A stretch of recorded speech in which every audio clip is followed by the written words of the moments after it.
But okay, now we're official. So yeah, welcome to Howard County. We look forward to hearing your presentations. I believe the county executive is going to be with us in just a couple minutes. So if you can just hang on, we'll get started as soon as he gets here.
Well, thank you so much for your patience. I appreciate it.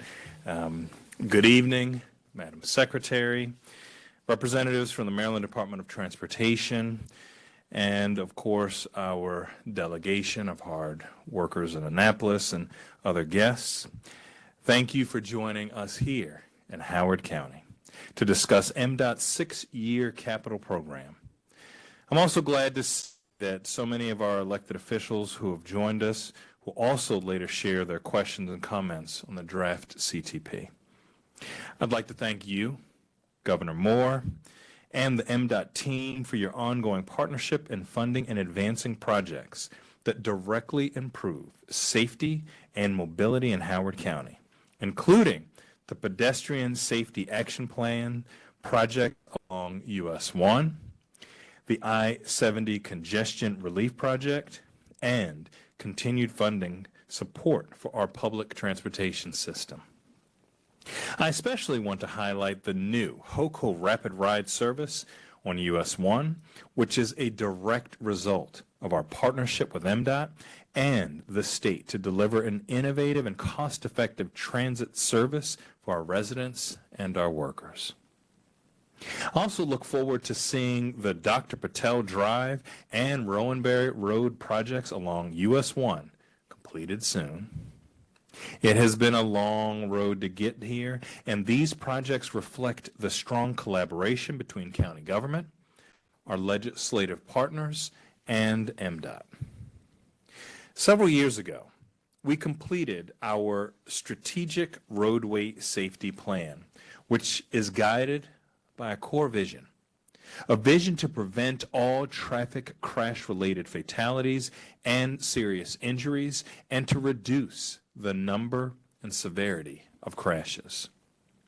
The safety plan, together with the county's award-winning Complete Streets policy, has guided our efforts to invest and deliver more than 110 miles of new sidewalks, pathways, and bike lanes since 2019. This vision is further supported by our general plan, HOCO by Design, and the recently adopted Gateway Master Plan, both of which are guiding our advocacy and investments in a safe, efficient, and connected transportation system that supports our growing communities and economic vitality. Along US 1, Howard County has made and continues to make significant investments on the corridor to improve safety, connectivity, and quality of life for our residents and businesses. Over the past several years, we have directed local funding and staff resources to advance projects that create safer streets, support redevelopment, and strengthen our communities. These priority county projects include the future Elk Ridge Community Center, improvements around Troy Park, and implementation of a federal Safe Streets for All grant. Furthermore, we are grateful to MDOT for approving our application to designate Elk Ridge as a state bicycle and pedestrian priority area. Our commitment has also extended to partnering with MDOT, SHA, to deliver rapid, low-cost improvements. The Complete Streets Leadership Academy project in North Laurel and the Pedestrian Safety Action Plan project are strong examples of what can be accomplished when state and local partners work together. These collective investments underscore our long-term vision for US 1, a safer, more connected, and more vibrant corridor that serves all users, drivers, pedestrians, cyclists, and transit riders alike. For US 1 to truly achieve our vision for a safer, more connected corridor, we need continued partnership from MDOT. We are requesting that MDOT continue supporting the Pedestrian Safety Action Plan, Complete Streets Approach, and our US 1 Safe Streets project to deliver visible safety projects to coordinate implementation through our joint working group, ensuring our efforts are efficient and our priorities are aligned. And we are asking that MDOT align state transportation investment with the county's ongoing community investments projects like the new Elk Ridge Community Center and Troy Park, which will be a future high school site. Additionally, there are several key locations that continue to require focus and partnership from MDOT and Howard County. These locations along US 1 have been shared with your team, and we look forward to continuing collaboration on effective solutions. Howard County, in partnership with Montgomery County, is also advancing plans to extend the Flash Bus Rapid Transit System north to serve downtown Columbia, Maple Lawn, and the Johns Hopkins Applied Physics Laboratory. This project represents a major step toward improving regional mobility and advancing transit equity. The county is constructing new bus stops and procuring 4 new electric buses to support this service, which is scheduled to begin operation in the fall of 2026. To achieve this, it is essential that we continue planning for infrastructure improvements along US 29 to ensure that Flash service provides fast and dependable transit connections. In FY 2020, MDOT removed approximately $2 million in US 29 improvement funding that had supported critical planning work. We respectfully request that this funding be restored so the corridor can fully deliver on its potential to provide safe, reliable, and regionally connected transit service. As part of our focus on the US 29 corridor, addressing ongoing safety and congestion challenges remains a top priority for Howard County. The signal at Rivers Edge Road continues to be a major bottleneck for both transit and vehicle traffic, particularly given its proximity to the Maryland 32 exchange.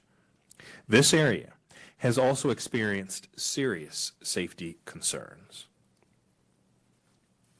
The Bus Rapid Transit Planning effort presents an important opportunity to enhance safety and improve traffic operations in a way that benefits both transit users and drivers through targeted safety and congestion mitigations. We are asking MDOT to focus on this location and to partner with us on cost-effective, short-term improvements while advancing long-term planning that integrates BRT operations and supports our regional complete streets and Vision Zero goals. I also want to share an update on our Gateway Master Plan. The Gateway Master Plan reflects a bold effort to transform one of Howard County's most important employment centers into a vibrant hub of innovation, jobs, housing, and economic opportunity.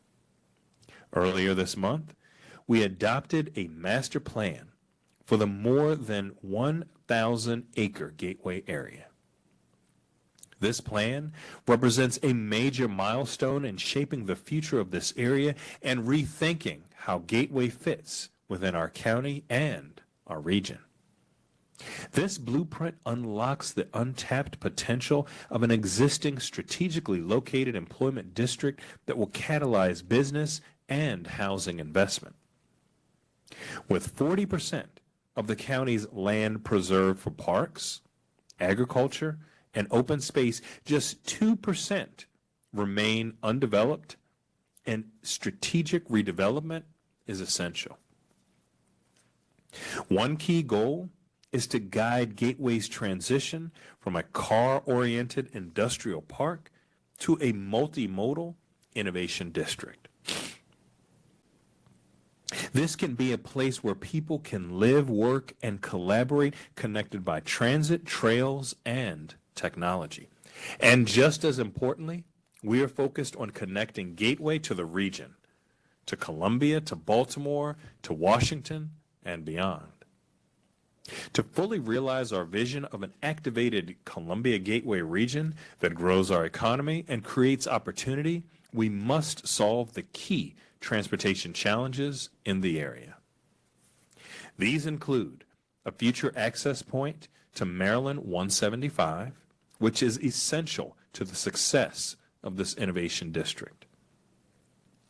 Furthermore, we envision strong multimodal connections to Snowden River Parkway and along the abandoned CSX rail line that crosses I-95. We request MDOT's partnership and support as we begin planning these major transportation connections that will activate the Gateway area. As we continue our partnership with MDOT, I want to express our appreciation for the department's ongoing support for both capital and operating investments in transit. Continued support remains essential to meeting our region's growing mobility needs and to ensure our local systems can respond to new patterns of travel and development. The recently adopted Regional Transit Plan has established a shared set of priorities for the Baltimore region, emphasizing connectivity, reliability, and access to opportunity. Howard County's projects such as Flash, HOCO Rapid Ride, and the planned RTA extension to Lansdowne support and harmonize with the Regional Transit Plan goals. To deliver on these goals, state support for locally operated systems remains critical. Local transit systems, such as the Regional Transportation Agency and others across Maryland, continue to be almost entirely funded through local dollars. Increased state operating support is needed to expand and sustain these vital services which serve residents, workers, and employers across jurisdictional boundaries every day. Transit demand in Howard County continues to grow, and we continue to see strong year-over-year ridership on the RTA. In fact, this year, we achieved more than 1 million rides on RTA for the first time in the system's 10-year history. With greater investment, we can continue creating the transit connections that our residents and workforce need. Local and regional transportation needs remain significant, and continued support will be essential to address growing safety, access, and congestion challenges across our state network. Now, we understand that MDOT is already reviewing updates to its project evaluation project process, and we encourage that effort to continue. It is important that safety and access projects on state roads, such as Maryland 99 and Maryland 108, which have not yet advanced, are properly recognized for their value in creating a safer and more connected transportation system for all users. We appreciate MDOT's continued commitment to collaboration and look forward to working together to deliver a transportation system that supports Maryland's communities, economy, and long-term success. Thank you.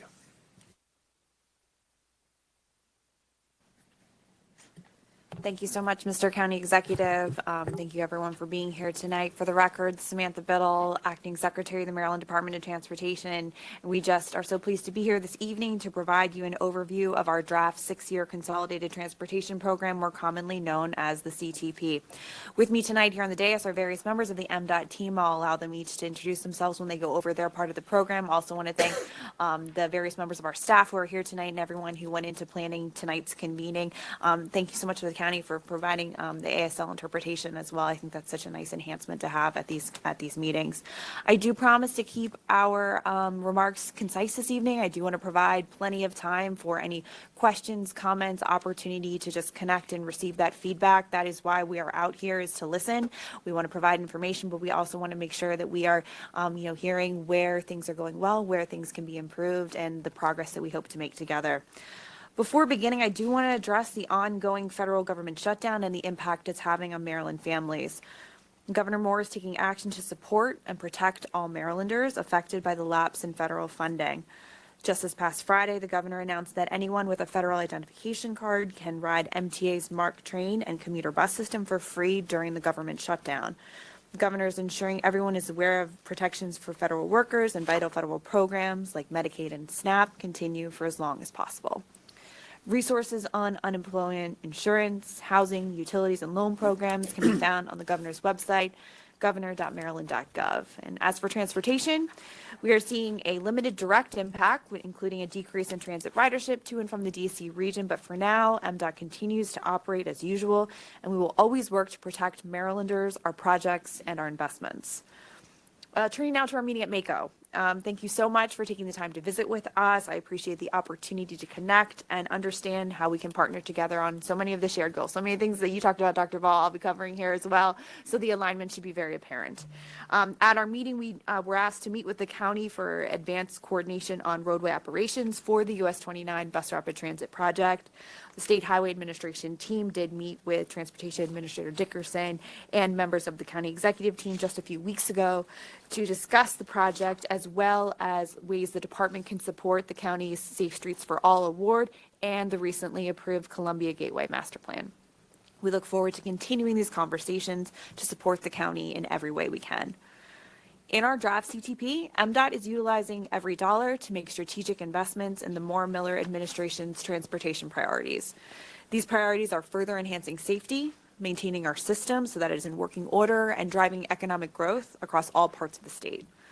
The draft CTP is an exciting follow-up to a very productive legislative session, and I want to thank all of our General Assembly partners who, through Governor Moore's leadership and the support of the General Assembly, the department was able to secure approximately $400 million in additional transportation revenue every year. With these additional dollars, MDOT is stretching the funding by combining and matching it with federal resources and financing options, turning that $400 million into an additional almost $700 million in annual transportation funding. Without these resources, MDOT would have seen sustained and deepened cuts to transportation, and thankfully that is not necessary. Instead, I can share that the draft CTP includes investments in Howard County and all across Maryland. To get into the details of our draft CTP, our balanced 6-year capital budget is $21.5 billion. This is a modest increase of approximately $300 million compared to last year's final CTP. These additional dollars are being used to take significant action to further maintain our system, keep it in working order, ensuring millions of Marylanders can get where they need to, both safely and reliably. Some local highlights include enhancing safety along Route 1 for those who walk, bike, and roll. This includes the new traffic signal and crosswalks at Dr. Patel Drive and construction of new sidewalk and updated pedestrian crossing signals at Rowanberry Drive. We are also working on the Pedestrian Safety Action Plan project for Route 1 to improve safety from the Prince George's County line to Gorman Road. The draft CTP does also keep highway user revenue funding at the current level through fiscal year 2027.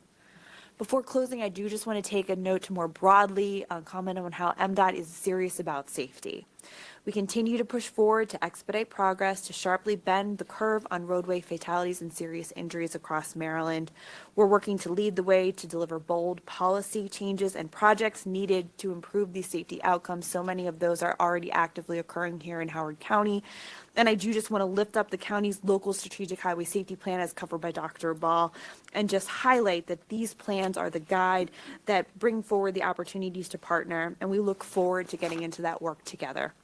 I will now turn things over to our modal presentation, starting with the State Highway Administration with Administrator Pines. Mike here. Good evening, everyone. As was mentioned, I'm Will Pines, Maryland State Highway Administrator, and I'm joined this evening by a man who needs no introduction, our District Engineer, Andrew Radcliffe, who works so much with so many of you. I also want to echo the Secretary's focus on safety. It is our top priority at State Highway, and it's our focus for all roadway users. US 1, that is the safety corridor that's the county's top priority. And this time last year, we were here trying to identify a way to fund the $2.7 million safety project at Dr. Patel and Rowanberry Drive. Today, thanks to many of you and the governor, that project is underway, and we expect it to be completed in the spring of 2026. We're also advancing the $23 million Pedestrian Safety Action Plan project on US 1 from Gorman Road to Prince George's County line, with design continuing through next fall. We're designing the Vulnerable Road User project on US 1 from Maryland 32 to Maryland 103, looking at high visibility crossing features, traffic signal phasing timing, and the project planning will wrap up next summer on that project. We will look forward to continuing our support and collaboration on the county's Safe Streets for All initiative, which we just talked about meeting on recently. Over the past year, Howard County, we also resurfaced Maryland 103 from Maryland 100 to Maryland 104, Maryland 108 from Mayfield Road to Maryland 175, and Maryland 144A from Maryland 97 to Maryland 32, where we also narrowed the lanes and widened shoulders for bicycle safety. We're pursuing an operational safety project on I-70 from Maryland 32 to I-695. We have funds for the preliminary design and NEPA activities, which are expected to start next July, and other phases at this point are unfunded, but we'll look as we get closer through the design process on that. Separately, I-70 eastbound ramp improvements to US 29 southbound started construction in the fall. And this $4.1 million project will be completed in the spring.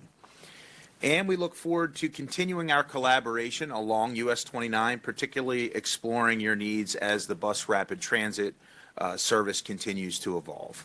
Finally, the county will receive more than $300,000 in a transportation alternatives grant to fund a Safe Routes to School coordinator. Andrew and I are happy to answer any questions after the conclusion of the presentation. And now I'd like to turn it over to my colleague, Bruce Gardner, at the Maryland Transportation Authority. Thank you, Will. Good evening, everybody. Again, Bruce Gardner, Executive Director of the Maryland Transportation Authority. It's a pleasure to be here in my home county. Despite the small physical presence that the MDTA has within the county on that last portion of 895, we really do appreciate the county's support as we continue to make progress towards rebuilding the Key Bridge. The rebuild team has accomplished more in 1 year than most projects of this magnitude have in 5 years. We began this summer with mechanical demolition of the remaining bridge and undertook vital pre-construction work. Hopefully you'll have seen some of that messaging that gone out on our different social media platforms. And we will soon be reaching 70% design of the bridge, which is a critical piece for us to reduce the risk and uncertainty in the project. There is still more work to come in this once-in-a-lifetime project that is obviously generating a lot of national interest, good and bad. Our test pile program began last month, clearing a path for construction later this year. The test pile program has been an interesting one. I think you've seen some of the barges, the large 200-foot, 8-foot diameter piles come in. I find myself in the interesting position of formerly tracking transit vehicles around Howard County, and now I've been tracking tugboats coming up the Chesapeake Bay with new piles, and 6 more just arrived yesterday. Going past the Bay Bridge while I was in a windowless conference room in a meeting, so I missed seeing them go by. But we have heard the region's concerns, on a more serious note, about the traffic and the tunnels, and we continue to advance improvements that we can make now. It is obviously impacting some of the commuters into and out of Howard County. This week we turned on different electronic toll collection points north of the tunnel, which is one of the early phases of an 895 improvement project to get rid of our last remaining toll booths on 895. Unfortunately, the majority of that project, because of the different engineering configurations of our bridges and ramps near that tunnel, will have to wait until after the key bridge is put in place. We're taking a lot of effort to assure people that those toll booths are really not what's causing the congestion at those tunnels. It is the tunnel that constricts the traffic flow in that area, but that doesn't stop us from doing everything we can to make different improvements in the region. On I-95, for those of you traveling through the Fort McHenry Tunnel, you may have noticed new pavement markings near the interchanges with I-395 and Maryland 295. Just another reminder to motorists of whether you're in the right lane or not, because we find a lot of congestion around those significant movements, especially during events with people from out of town. So doing everything we can, if it's painting big signs on the road, to remind people which is the appropriate lane to stay in. So with that, I'll just thank you for your time, be available for questions, and hand it over to my colleague Holly Arnold at the Maryland Transit Administration. All right, thank you, Bruce. Hey, everyone, it's great to be here in Howard County tonight. For the record, my name is Holly Arnold. I'm the administrator at the Maryland Transit Administration. And the prioritization of transit in the Moore-Miller administration's budget does ensure a bright future for transit in the state and here in Howard County. This year's draft CTP enables MTA to make needed investments across our entire system to preserve and strengthen our transit system. Specifically for MARC, the draft CTP dedicates resources for the design of enhancement projects along our entire MARC system, including our Penn-Camden connector. These projects lay out the path for future projects that will improve our system reliability and flexibility and position MARC for future expansion opportunities.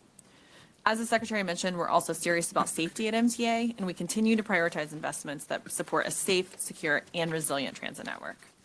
We recently launched our Rules of the Ride, a code of conduct that sets clear expectations about what is acceptable behavior when using our system. This effort will help to protect both our riders and employees, especially our operators, and reinforce our commitment to a safe and comfortable ride for everyone. Effective October 1st, riders who violate the code's bannable offensives will face permanent or temporary suspension from the system. Lastly, MTA is proud to support Howard County's local transit operations with nearly $6 million to include funding for the rideshare program and vehicle purchases. So thanks for listening, and I'm now happy to turn it over to Nikki with the Motor Vehicle Administration. Thank you and good evening. I am Nikki Charlson, and I serve as the Deputy Administrator for Central Operations at MVA. I'm proud to announce that for the second year in a row, the average wait time at the Columbia branch was about 5 minutes. This is an achievement that's made possible by the dedicated MVA employees who prioritize efficiency and accessibility for all Marylanders.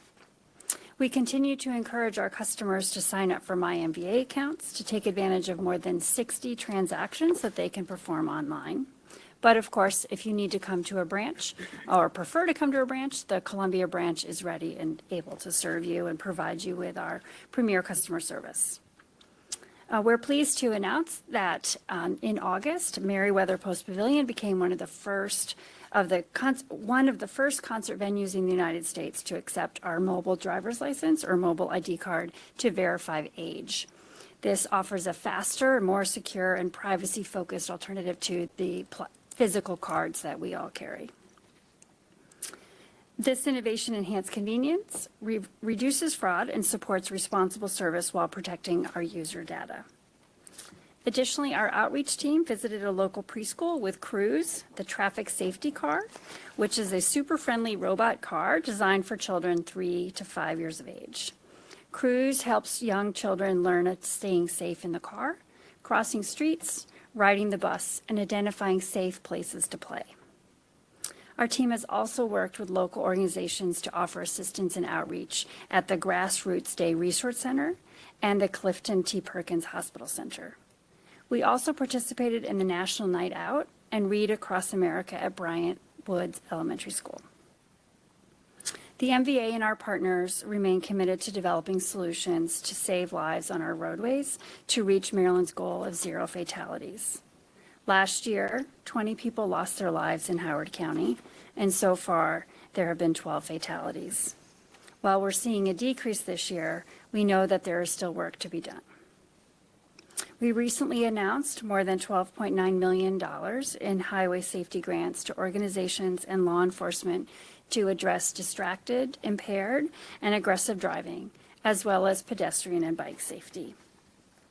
We would also like to commend Howard County for your strategic highway safety plan, which has been put in place to complement the state's plan. A new plan will be released in January, and we look forward to our continued collaboration to address specific needs in the community. Thank you for listening this evening, and I'll turn it over to my colleague at the Maryland Aviation Administration. Thank you very much, and good evening. For the record, I'm Shanetta Griffin, Executive Director and CEO of the Maryland Aviation Administration.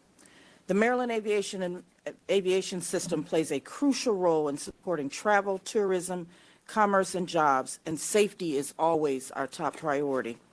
BWI Thurgood Marshall Airport serves as a major aviation resource and an engine for economic development. With an economic impact of $11.3 billion, BWI Marshall generates and sustains more than 107,000 jobs throughout the region.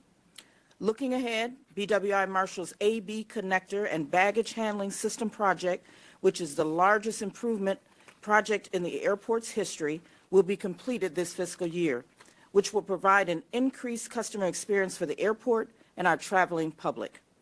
Then we will turn much of our attention to capital projects that help modernize facilities, enhance safety and security, and improve the overall passenger experience. Throughout the state, our 33 public-use general aviation and scheduled commuter service airports create and support jobs while connecting residents and businesses to the global economy. The MAA statewide aviation grants program primarily advances safety projects related to runway, taxiway, and apron needs for the public use airports. MAA intends to administer $3 million in funding during fiscal year 2026 for regional airports across Maryland to prepare them for the evolving changes in aviation. Thank you so much for listening, and now I'll toss it back to our Acting Secretary, Biddle. Thank you so much, Shanetta. Thank you again, everyone. That does conclude our formal presentation for this evening. So, Dr. Ball, we turn it back over to you for any questions, comments, and remarks from anyone else here tonight. I just want to thank you again for your team's partnership and collaboration, and for always coming out here, being accessible and listening. I'm going to conclude my remarks because I've spoken more than enough, and turn it over to my colleagues for them to offer questions and thoughts. Sure. So thank you, County Executive. Thank you to Secretary Biddle and your team.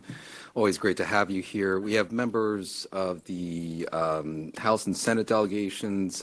You heard from Delegate Guzzoni, who's the House Chair. I'm the Senate Chair. We're also joined by Senator Hester here as well.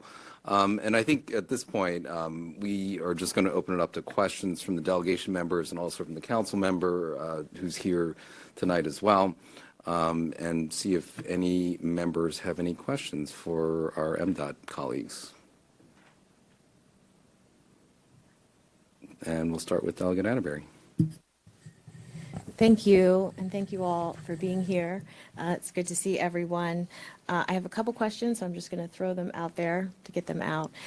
The first one, and I want to commend Dr. Ball and his team on the Flash BRT on serving Maple Lawn, because I live in Maple Lawn, and also on the trying to solve the problem on 29 with Flash, because I drive that every single day, multiple times a day, and going northbound, it is really, really bad. I mean, it puts a lot of time on the commute, and there is significant congestion, and when you're getting off onto 29 to go northbound, I mean, you're always trying not to have an accident. I mean, it's really bad. So if someone could just touch on, I don't know if that's you, Mr. Pines, where we are in that project or what the timeline looks like, I would appreciate that. And then my second question, I believe, is for Ms. Arnold. Just talking about, you touched on the criminal code. I forget the actual name you used for it.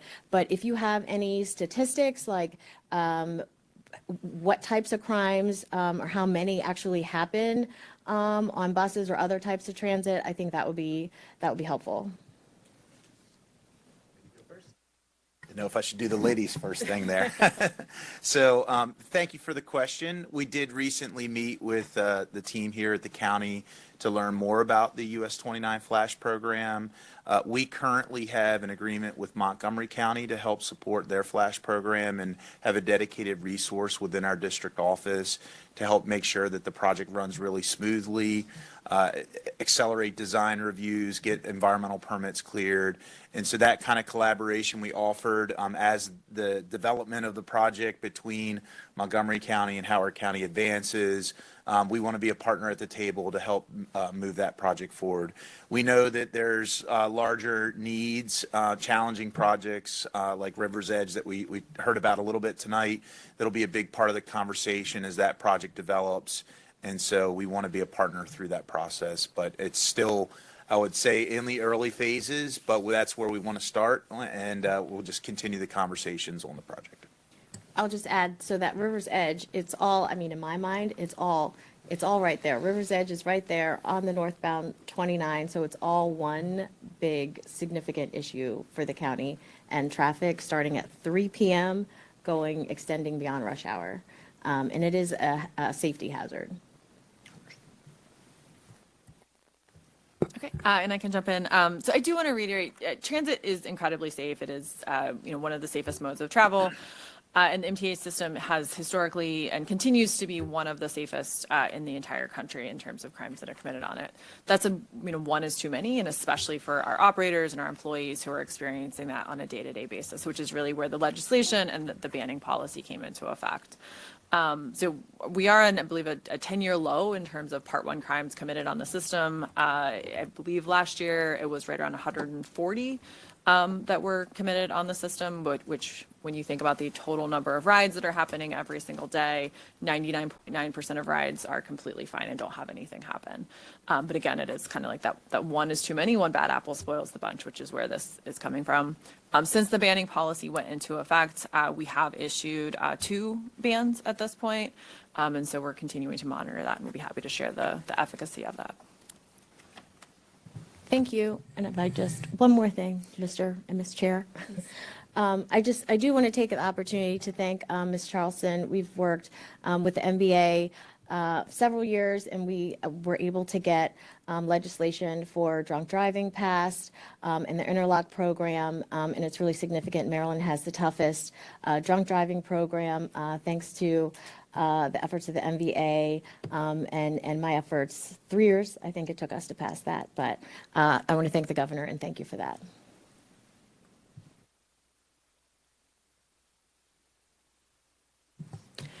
Good evening again. Thank you so much for coming and sharing all this really great information. Happy to hear about a lot of the things. I have a sort of higher level question. I'm not sure if it's if you have an answer or not, but I'm just curious about federal funding and federal funding going forward, because obviously some of your money comes from the feds, and I'm just curious about how confident are you feeling that that's going to continue to flow towards us, whether it's transportation specific, or I know I read someplace you guys got a big grant from EPA, so I know that's another place where there's been some rescissions. Just curious about that. Certainly, great question. And as far as we're tracking right now in terms of government operations with the current, federal government shutdown, we are anticipating that all federal reimbursements on both our highway and transit projects, all of those expenses that is all expected to keep flowing, given where we are, sitting here right now. We are in a period of time when, we often see a slowdown to the end of the federal fiscal year. So that's a very typical annual type of pause, but in terms of, impacts incurred on us financially because of the shutdown, we are not anticipating those. May have to look into things on the EPA and the grant side, but the majority of our funding that comes through those federal formula programs is currently not at risk.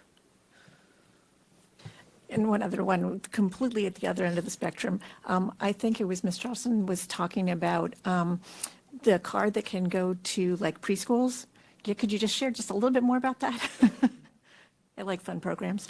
Sure. It's a super cute little robot card that's remote controlled that our Maryland Highway Safety Office can bring out to any event that's appropriate for children. So if that's something or of a location that might like to have it come out, let us know and we're happy to arrange that.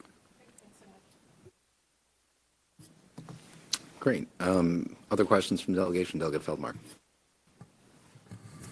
Thank you, Mr. Chair, and thank you all for your presentations and for all of your efforts on behalf of our residents. I have three questions I wanted to touch on, and Administrator Pines, it will come as no surprise to you that my first question is about Route 1, and specifically Route 1 in the Elkridge area. We are very appreciative and grateful that the improvements at Route 1 and Dr. Patel Drive are underway, with Rowan Berry following close behind. And, those were a long time coming. And critical safety improvements, and really just the beginning of the need, right? We are still a long ways from making Route 1 a place that welcomes pedestrians and cyclists. And I know there were a few projects that you mentioned in your presentation sort of further south in the Route 1 corridor. And, Elkridge waited a long time for to be the final stage of the improvements of the first round of intersections that were identified. And I just, I'd like to know what we can do to really jumpstart the next phases and identifying the next projects in that area. So if we can start with that one. Sure. So thank you for the question, Delegate. And we did have a great meeting, as I mentioned before, with the county. They have a very comprehensive US 1 Safe Streets for All program, and it does touch US 1 area, including in the Elkridge area, along with adjacent routes and nearby routes to improve overall connectivity and safety. I think there's going to be pursuits for grants for some of those projects, but we want to work very closely with our county partners to advance those projects. Some of them as a grant recipient, some of them moving them potentially on our side in the different phases of the development of the project. So there's a lot more discussions on how we're going to share that work volume, but it is a very comprehensive plan. I'm not sure if you've had the opportunity to look at that yet or not, but we had a great meeting to kind of start that conversation. The timeline was a little bit further in the out years of the CTP from what I saw, but happy to continue those conversations. Yeah, I think anything we can do to really accelerate that would be very much appreciated. My next question, sticking with SHA for a moment, Interstate 70. I believe you said NEPA studies would begin next July, so I guess the beginning of FY27, and then anything beyond those studies is unfunded in the out years. Is that correct? So we have $7.2 million for partial design funding. As you indicated, that's going to kick off in July of 2026. The funding starts in fiscal year 27. The estimated duration of that work is we currently project to be finished in like summer of 2029. And we'll look at what further funding opportunities we may be able to have as that funding is coming to an end. I know that's another one that a lot of residents are eagerly awaiting those improvements. So thank you. Administrator Arnold, I did want to also follow up on the code of conduct that you mentioned and really sort of just ask about operator safety, because I think that has to be a top concern. And I guess I'm wondering, with the banning process, it seems that enforcement of that ban creates a sort of moment of vulnerability for operator safety, and just wanted to know sort of what we're doing proactively to help keep our public servants safe. Yeah, no, absolutely. Appreciate that. And that is obviously front of mind for all of us at MTA. We want all of our employees to go home the same way that they came, and that includes safety on the vehicles. And I did also want to correct myself. I said the wrong number before. It was 125 last year, so I estimated a little high. But specifically for operators, we are not asking them to enforce this. So if they see someone who has been banned, we're asking them to call police. We have a police force. We have MOUs with Baltimore City, Baltimore County, Anne Arundel County, Howard County. I can name all the counties. So if that happens, it is fully up to the police to enforce it, and we're asking the operators not to handle that because we don't want to put them in that situation specifically. Thank you. And I also want to note, we have launched shortly after October 1st a new system. It's called CSAY. WMATA has it, SEPTA, a bunch of agencies around the country. So it's a more discreet way for our riders to report things from happening. That way you don't have to make yourself a target by picking up the phone. You can go onto the app, report it through the app, or you can just text a number. It goes directly to our police dispatch and they can respond to you. You can take a call if you want, or they can just respond through the app. And so that's another way that we're trying to help make everyone safe, including our operators. They can't use it while they're driving, but you know, that if someone sees something happening to an operator, they can use that system. Okay, wonderful. Thank you. Delegate Wu.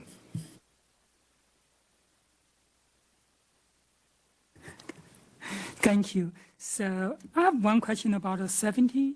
So there are a lot of concern about it from 108, 32 to 70.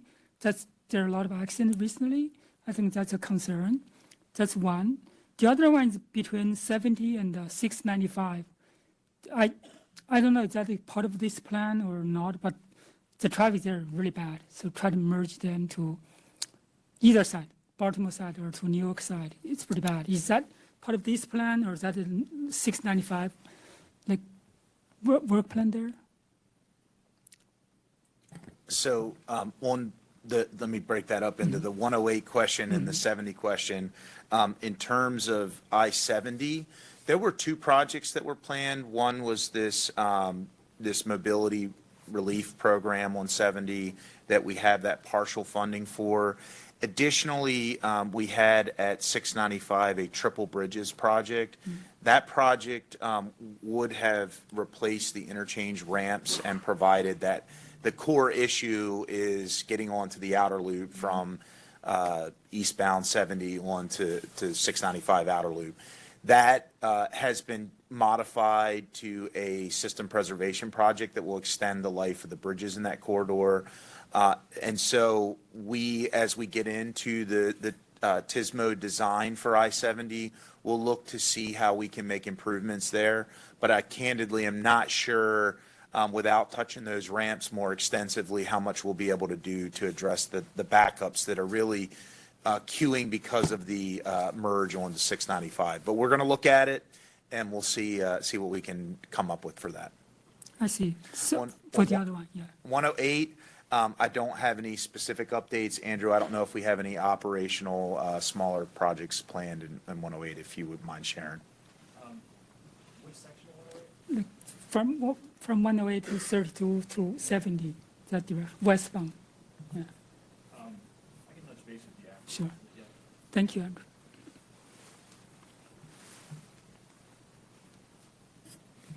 Other members of the delegation? Any other questions? Senator Hester. Thank you very much.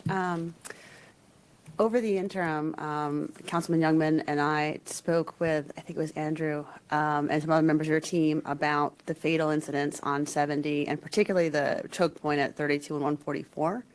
And at that point, we were told that there would be an increased state police presence in that area and some other things that were being explored to reduce the potential for those crashes. I was wondering, just for the benefit of the public, could you talk a little bit about what's going on there and if we've seen any reduction in the aggressive driving or any other safety implications in that specific area? Let Andrew take this one if you don't mind.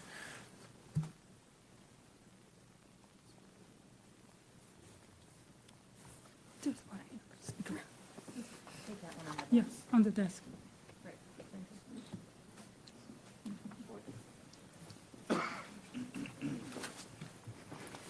All right. Yeah. So the state police have had much more increased presence there. I've seen it myself. It's something they're tracking regularly. As far as our side with State Highway, we're advancing. The big choke point is eastbound at 32 with stacking back onto the travel lanes at 70. The district and our Office of Traffic and Safety are working on the design right now to add detectors in the ramp of 70 to 32 southbound. So those detectors will, once traffic starts to queue up on the ramp, it'll do two things. It'll trigger the signal at 32, 144 to add more green time to help flush the traffic, but it'll also trigger warning lights further west to warn approaching traffic that there may be cars stopped ahead as a more intermediate measure. Working through design right now. I think we'll look for that to be deployed probably next spring, summer. More longer term, we're also working with the Office of Traffic and Safety on a variable speed limit along the full length of I-70 in Maryland. They're working on the larger concept of operations right now, but that would allow us for when there's traffic queued up for a normal commute or when there's an incident to adjust the speed limit approaching that area to help slow traffic down before they get there, and also adjust speed for extreme weather conditions. So.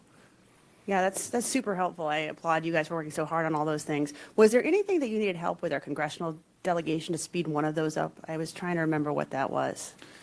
I think we were thinking of the, when we met the variable speed limit, but I don't think we need as much federal approval and input as original. But I'll follow up with our team that's looking into that design, but I think we're okay. Okay, let me know if I can help with anything. Thanks so much. Absolutely.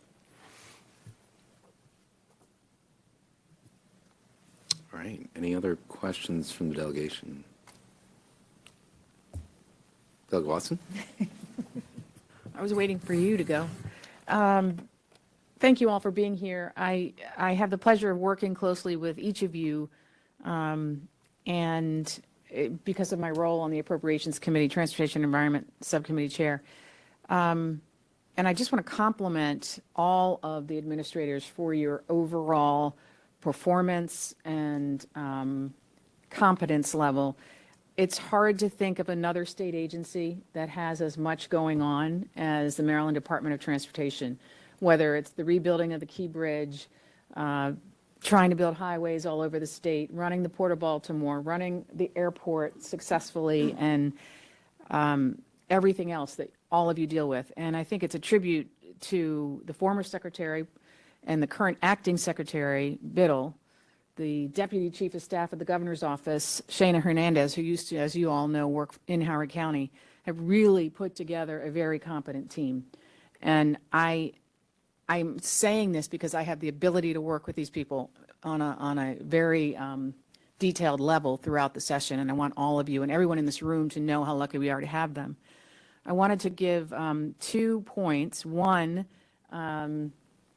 the MVA wait time in Columbia is truly extraordinary, and I recently renewed my driver's license in person, so I witnessed that myself. But I also wanted to remind people that, or let you remind people about the online option for driver's renewal now and how long that's been going on and how successful that is. Great. Thank you very much for the compliment and recognizing the wait time. MVA has worked very hard to bring wait times down across the state. Columbia is obviously a good model at about 5 minutes. So we do, thank you for the opportunity to talk about my MVA accounts. We have over 60 transactions that you can do in your MVA account, including renewing your driver's license. So encourage, I don't know the exact percentage, and I can get you that, the number of customers that use that process to renew their license. But it is a significant part of the work that we do, and moving people online obviously frees up our branches to serve those customers who prefer to go in or maybe have a more complicated case and would like that personal contact and communication with a branch agent. Great, thank you. And the second portion was, I wanted to give Administrator Griffin the opportunity, as she was telling me earlier, I just want everyone in the room to understand the types of federal workers that are at the airport and what jobs they are performing and how they are impacted by the federal government shutdown. Thank you so much for that. So it is all of our TSA agents, so those individuals that are taking you through the checkpoints, our Customs and Border Patrol, so that's the individuals that, if you're flying international, and then, of course, our air traffic controllers. That's the FAA portion of that. And so that's about almost 800 employees within the airport that are a part of this federal shutdown, and the majority of them, well, all of them are not being paid. But I will say that they are, they're doing their jobs, and it is amazing to still see them. Their morale is still up. They're still trying to do what they do. There's a lot of people that thank them for their service, and that is so helpful and so motivating for them. And so, again, they're there, and we appreciate them because they are keeping all of us safe, and they're keeping all of us, that operation, very efficient. So thank you so much for asking and acknowledging the work that they do. Great, thank you, and that's end of my remarks. Great, thank you. I just have one thing to touch on. This is with Ms. Griffin with BWI. I know I still hear from constituents who are concerned by BWI airport noise. I know this has been going on for a little while. And there is a BWI roundtable that I'm sure you're aware of as well. They had a meeting that was scheduled for yesterday, that they were going to have some of the folks from FAA come in to talk to them about the ongoing noise issues. I know that was pushed off because the FAA folks are captured in the shutdown that's taking place, but just encourage you to continue to support the work that the BWI roundtable does. I think they put in a lot of time and effort into it, and because we still hear of issues and concerns, and I've actually been hearing from some colleagues over in the Anne Arundel County side too, from the Severna Park side, about some greater noise issues, just to be able to make sure that once the government is reopened and the federal FAA representatives can come back, to have that opportunity to speak to the roundtable again. I thank you so much for the question, Senator. And I will tell you that, yes, that meeting was canceled because the FAA was not there, and they had made that recommendation that since they were on furlough. However, we did have a very productive small group conversation last night about how they're going to move forward with the concerns around noise. We're putting in a formal letter to the FAA in regards to that. A lot of technical information will go into that. And so, again, very productive conversation last night with the technical committee. I was there. Several of my staff was there. We are very supportive of what they want to do and working with them collaboratively. And I think that they were very happy with the conversation that we had last night. They're going to be following up and doing some of the work on their side. As soon as the FAA gets back from their furlough, we're going to be presenting this information to them and asking for their input to be able to make sure that whatever we submit will be a positive reaction with the FAA, and will move forward with helping us to solve some of the issues that have now come through with these new flight patterns. So, but again, I thank you for your involvement and your partnership with that as well. But yes, we are working hand in hand now to really make sure that we can help to solve some of the community's problems. Great, thank you. Any other questions from the delegation? Any other questions? No. Sounds good. Do you want to close us out? Certainly appreciate all of the time for your team. I know these are challenging times with, kind of budget challenges and also, federal uncertainty. But, for all of the directors and also the secretary, thank you for all of your work. We certainly appreciate it here in Howard County. And turn over to my house. Yeah, I'm just going to tag on to Senator Lamb and say thank you all so much for coming. I'm sure it's a little bit of a challenge to be doing these in the evening, so we appreciate your time very much. And excellent presentation. And I'll piggyback onto Delegate Watson about how nice it was to hear really well put together presentations and excellent answers to all of our questions. So thank you very much for your time and have a good evening. Thanks so much.